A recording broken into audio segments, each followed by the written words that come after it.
Salbrumi High Enforcement Departmentni bwkhaktwi ngui bwkhaktwi kwbangma hatio rotuk mungo ongkhori hatio banai khuni morakhete phaljagai tong abono amjogui naijakha tamoni himba hastani sodor hangkor swkang bari notice rimani abo soite palaijagai tong abono sawi manna bagui abono roksai krak salo enforcement betekni bwkhaktwi ngui hatio mask tei sanitizer joto thubuide tong abo amjogui naijakha tei rotuk mungo ongkhori bwkhaktwi bortola hatini khongdui phalnokni simi nuira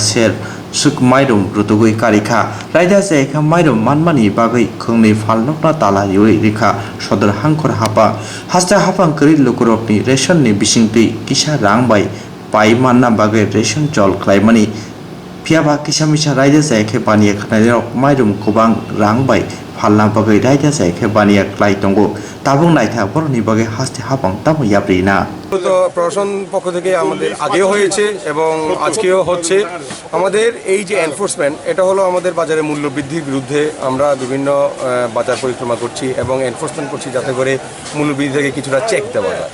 এই করতে গিয়ে আমরা যে জিনিসগুলোর সম্মুখীন হয়েছি সেটা হলো আসলে যে বস্তুত এই যে পেঁয়াজ প্রথম যদি আমি পেঁয়াজ আইটেমটাকে ধরি পেঁয়াজের আইটেম অনেক রকম ভেরিয়েন্ট পাচ্ছি পেঁয়াজ কেউ বেচছে বিক্রি করছে এখানে 70 টাকা কেউ আবার 65 টাকা বিক্রি করছে কেউ আবার 80 টাকা ধরে বিক্রি করছে 80 টাকা ধরে পেঁয়াজ কোথাও নেই এটাই প্রথম কথা যেহেতু তাদের পাইকারি মূল্য অনেকটা একটু বেশি হচ্ছে এখন একটু হাই আছে তো সেই কারণে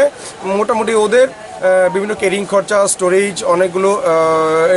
ডেপ্রিসিয়েশন ওগুলো বাদ দিলে তারপরে আমাদের যা টিকছে মোটামুটি ওই 60 থেকে 70 ম্যাক্সিমাম সবচেয়ে ভালোটা 70 ম্যাক্সিমাম হ্যাঁ ওর কমও বিক্রি করা যায় আর এখানে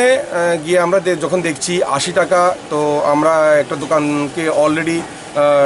একজনের কাস্টমারের কমপ্লেন পেয়েছি আমরা কাস্টমারের কমপ্লেনটা আমরা রেকর্ড করেছি এবং ওর কমপ্লেনের বেসিসে আমরা ওকে 5000 টাকা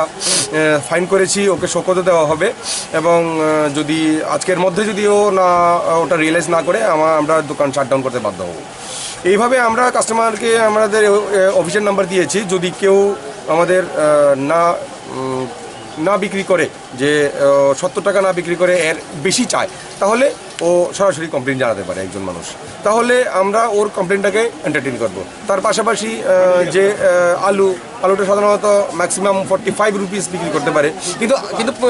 50 টাকা যাচ্ছে কিন্তু সবচেয়ে বড় হাসির ব্যাপার হচ্ছে যে কাস্টমারের কাছে ওরা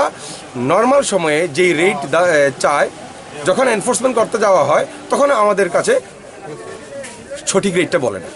ওই রেটটা আমাদের কাছে কমিয়ে বলে কিন্তু তখন আমরা কি করি এনকোয়ারিটা কাস্টমার থেকে করি আমাদের সঠিক মূল্যটা বাজারে যা কি চলছে সেটা আমরা কাস্টমার থেকে আমরা এনকোয়ারি করি দোকানদার থেকে নয় এইভাবে আমাদের যে এনফোর্সমেন্ট ওগুলো আমরা করে যাচ্ছি এবং তার পাশাপাশি একটু আগে আমরা দেখেছি এখানে ইললিগ্যাল কিছু কন্টিনিকারের আড্ডা হচ্ছিল ওগুলোকে আমরা সিজ করেছি ওদেরকে স্পট ফাইন করেছি পাশাপাশি আমরা বটতলা আউটপোস্টে আমরা ওদেরকে হ্যান্ডওভার করে দিয়েছি এইভাবে আমাদের সবজি এবং অন্যান্য কিছুর এনফোর্সমেন্ট সঙ্গে মাস্কের এনফোর্সমেন্ট ওগুলো আমাদের জারি থাকবে এবং আগামী দিনগুলোতে আমরা প্রশাসন থেকে এই পদক্ষেপ নিয়ে যাব। Thank you.